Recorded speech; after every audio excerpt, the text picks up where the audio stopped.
Hi everyone, and welcome to the latest update on Blackwood N-Gauge layout. Now, in the last video that I put online, I was actually working, as we come along this way, on this area here. Now, what's happened in the last couple of weeks? First of all, you should be able to see, hopefully, the Belisha beacons are actually flashing on and off. So we've got them working, or I've got them working rather. And as you can see, you may be able to pick out the wee blue, no, not cesspits, they're catch pits. Now, I have added these are from Scale Model Scenery. Absolutely excellently produced. They're laser cut, and you can really see I don't know whether or not the video will pick it up. Well, I think if it focuses, maybe not. I think maybe you can just be able to pick up. You can pick out the sort of the grill-like appearance. So I have actually put quite a number of these onto the layout, as you can see right the way along there. If I come back out, in fact I'll scroll back out, that one there, as you can see, I've left the actual lid as though it's a bit skewed off, it's not sitting properly on the top. The other thing I also got from Scale Model Scenery were the safety railings, which if I turn round, where are they? Are picked it up there. Again, these are laser cut, exceptionally good. I was a bit doubtful, but no, they are really good. So I've got a couple of those have been put on. And the third thing I got from Scale Model Scenery was, if I come down here, is the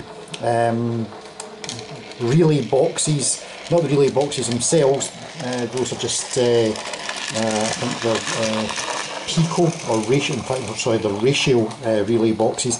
It's the actual stand on the top.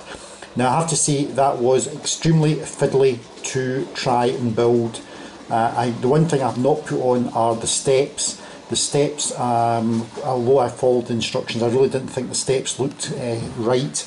I have got some brass steps that I can add, but the actual the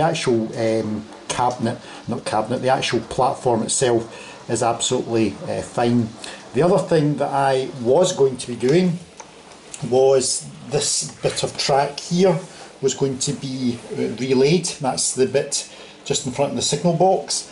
The short bit of track between these 2 points you're looking at, I was going to shorten that. That was much longer, and the reason for shortening that was to allow the rebuilding. If I come round here, and apologies, this is very tight in here, I'm right up against the house wall, was this track here that I think my finger is on. I wasn't happy with the tightness of the actual bend. In fact, I'm going to move, if you just bear with me, round. Okay, I've moved around a bit because I think it's probably easier to try and show it from here. So if I zoom in, first of all, to the signal box, so that bit of track there was about 3 times the length that you're currently seeing it. And the problem was, if we come back here, was the outer track here. Because the point was much closer, this bend was very tight. So by moving the point back, I've obviously been able to make the bend less severe. So as you can see, it's all completed now. It's now all ballasted, as is the section up at the point, sort of between the 2 points. The other thing I have done is I have mounted the surface point motor here. The reason it can't go below the baseboard is this point here is sitting right on top of a leg, so there's no option but to surface mount it. So I have surface mounted it. I've used a PL12 extension bar, which you can see just coming out underneath, which can probably be quite easily hidden. It's just an ordinary PL10 point, which is basically upside down, and I have then fitted in two PL13 accessory switches because I could not fit the PL15, which is the twin accessory switch. It just would not go on. So I don't think I don't know whether a lot of people know, or whether maybe people do, but you can in actual fact combine these single accessory switches to basically give you the same as a twin accessory switch. The only thing you have to do is, if I come right down here, you'll see on the bottom of that accessory switch the wee black plastic, I don't know what you would actually call it, it's basically a control, it's like a control switch, if you like, which the pin of the point motor goes into, and that black control switch basically moves a brass contact between those two brass strips that you can just see, or hopefully you can see the cameras picking out.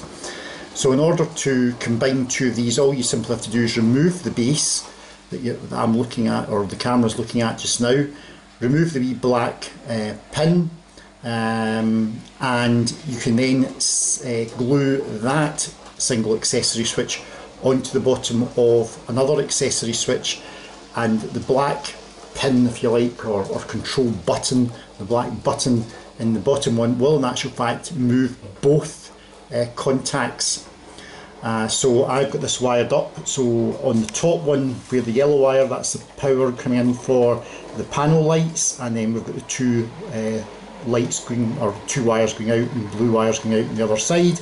And on the bottom accessory switch, the red is the going back to the probe, and then the brown and the pink wires are the track feeds. So that's all been tested and it all works absolutely fine. So that's the first thing. The second thing was, I was talking about, and if I come round here, I was talking about this short siding here, that it was going to carry on, if I come all the way around here, it was going to carry on somewhere down here, down behind the point motor, etc. I did have a piece of track laid in, but really I wasn't terribly happy with it. So what I've actually done is I have now got a new extension, and I now need to stop this camera and I'll show you in a minute. Okay, I've come into the middle of the layout because this is the only way you're going to be able to see this extension. So what I've actually done is I've cut a piece of board and I'm actually taking it right over to the wall of the bedroom this layout is contained in. So rather than the track bending to the left, it's basically it's a very gentle bend to the right. It then gives you this huge area here to allow me rather to try and come up with something that's convincing. It is a movable section, it's not permanently fixed.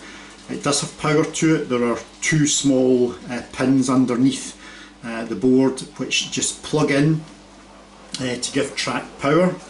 So what I think I will try and do is, to demonstrate that, I'll bring the Class 8, which is busy pushing the Class 66 round at the moment. I will just bring that to a halt, and we will isolate that. And this is where things will probably go wrong when you're trying to film this and do two things at one time. Change the point on that and see whether or not I can bring the Class 3. And as you can see, it runs absolutely fine. There may have to be a little bit of adjustment just at the join. There's a slight bump there at the join, But bearing in mind that this is not a mainline track, so trains would only ever be running at a very, very low speed. So essentially that is what I've been up to the last couple of weeks. So it's been relaying the bit of track there where the Class 8 is sitting, getting that all ballasted, cutting a spare bit of plywood I had, using the bits of track that are there are actually just offcuts. Rather than go out and buy a new bit of track, they're all offcuts, because my initial idea is to probably try to maybe bury those tracks so that you don't probably see the sleepers at all, so it really won't make any difference the fact that there are some sleepers damaged or missing. And the other thing is obviously the products from Scale Model Railway Scenery. That's the catch pits, the blue catch pits, and if I come round here you should hopefully be able to see they're actually all the way along here. They're very, very effective. And one other thing I should say is there is a new member of this fleet. It's another Class 37 in Network Rail livery. If I just come in to there, really, really pleased with that.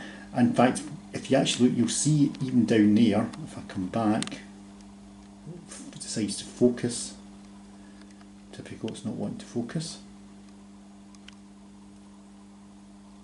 Oh, it's the writing on that fuel tank is actually legible. It's actually legible, considering that's N gauge. I think that's absolutely fantastic. So that's the latest addition to the fleet. So as I say, very quick update this time round, but it's just to keep you all in the loop. The layout build is still progressing. So my attentions will now turn to, I'll have to weather the bit of track or the ballast that I've put back down there. There's a few bits of track still need to be touched up in terms of the rust, because I can still see some shiny silver poking through or glistening in the light coming from the ceiling. And then obviously this area here, the point motor, I should be able to disguise that relatively easily. It can either go behind a wall or possibly one of the large Metcalf warehouses. That would easily hide that point motor, so that's not really a major problem. And given the fact, even with just sitting the signal box to the front of it, the signal box actually takes your eye away from it. It's not actually all that noticeable. But there we are. Anyway, cheers, thanks for watching, and I'll catch you all soon. Cheers.